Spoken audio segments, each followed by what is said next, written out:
یقولوا سمعنا واطعنا، اگر سمجھ نہ آئے تو بات اندر وضاحت اندر جانا ہوا۔ اگر کوئی عورت کوئی بچی گھر سے دوڑ جائے، کان کھول کے سنو، مسلک اہل حدیث، دعوت اہل حدیث، منہج اہل الحدیث کو سنو۔ اگر کوئی جوان بچی گھر سے دوڑ جائے، مفرور ہو جائے کسی اپنے دوست اشنا کے ساتھ اور جا کے عدالت میں کر لے نکاح، یہ نکاح اس کا شریعت میں نکاح نہیں۔ کیوں؟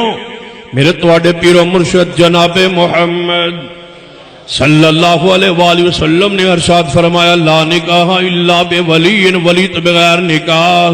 جب تک ولی دی اجازت نہیں، ولی راضی نہیں، باپ راضی نہیں، بچی دا ولی راضی نہیں، نکاح نہیں ہوئے گا۔ حدیث رسول میرے تواڈے پیر و مرشد جناب محمد صلی اللہ علیہ وآلہ وسلم دا فرمان پاک۔ اور دوسری حدیث سنیے، سیدہ کائنات اماں جی عائشہ رضی اللہ تعالیٰ عنہا فرماندیاں نے، جیڑی عورت، نبی علیہ الصلوۃ والسلام دی حدیث بیان کر کے فرماندیاں نے، جیڑی عورت اپنی مرضی نہ نکاح کر لوے، ولی دی اجازت بغیر، باپ کی اجازت کے بغیر، باپ کے اذن کے بغیر، باپ کی مرضی کے بغیر اپنی مرضی سے نکاح کر جائے، دوڑ جائے نکاح کر لے، ایسی عورت کا نکاح باطل ہے، باطل ہے، باطل ہے۔ وہ نکاح نہیں ہے، وہ نکاح نہیں ہے، وہ زنا ہے، وہ بدکار ہے، جوڑا وہ بدکاروں کا ہے، ان پر حد زنا جاری ہونی چاہیے۔ شریعت انہیں قبول نہیں کرتی، اس لیے کہ یہ جوڑے نے معاشرے میں بغیرتی بھی حیائی پھیلائی ہے، اس معاشرے نے عزت کو جناب داغدار کیا ہے، ایک خاندان کی عزت کو داغ لگایا ہے،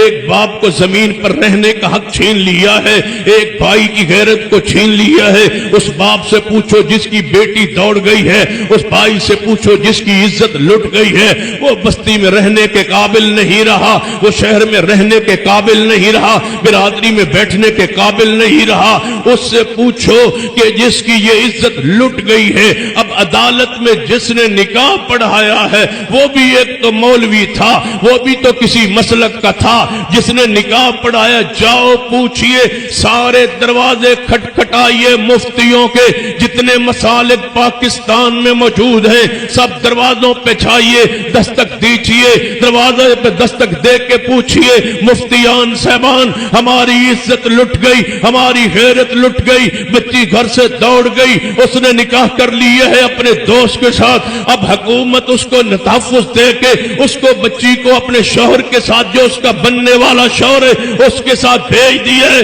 اب میں کیا کروں، یہ نکاح ہے یا نہیں؟ تیری عزت لٹ گئی۔ اس میں جناب کبے میں جبے میں جو اپنی مسند پہ بیٹھا ہے، اس کو تیری عزت، تیری غیرت، تیری جناب لٹ جو گئی ہے، اس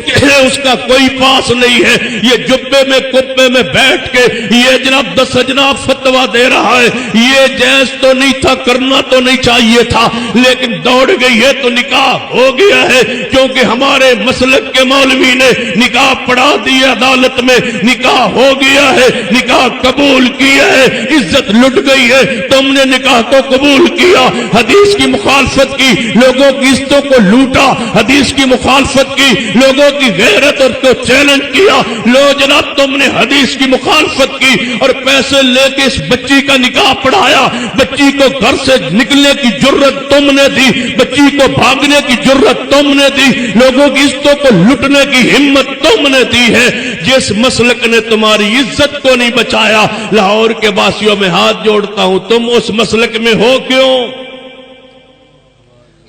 جس نے تمہاری عزت غیرت کا دفاع نہیں کیا،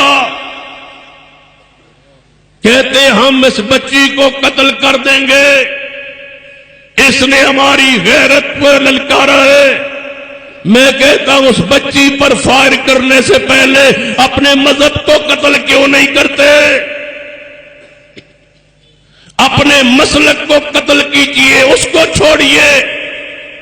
جس نے اس بچی کو گھر سے بھاگنے کی جرت دی ہے، ہم تو آگے سینہ تان کے کھڑے تھے کہ یہ زناکارہ عورت ہے، بدکارہ عورت ہے، اس کا نکاح نہیں ہے، ولی راضی نہیں ہے تو نکاح نہیں ہے، لیکن تم نے پیغمبر کی حدیث کو چیلنج کر کے پورے معاشرے میں گند پھیلا دیا ہے۔ یہ مفرور بچیاں تمہاری فتوے پر دوڑ رہی ہے۔ آج بھی ہم لے کے کھڑے ہیں کہ یہ تمہارے بزرگوں کا قول حدیث سے ٹکرا گیا ہے، قرآن سے ٹکرا گیا ہے۔ وہ بات تو چھوڑ دو جس نے غیرت کو ختم کر دیا، وہ بات تو چھوڑ دو جس نے عزت کو پارا پارا کر دیا۔ کاش تم مان لیتے انما کان قول المؤمنین،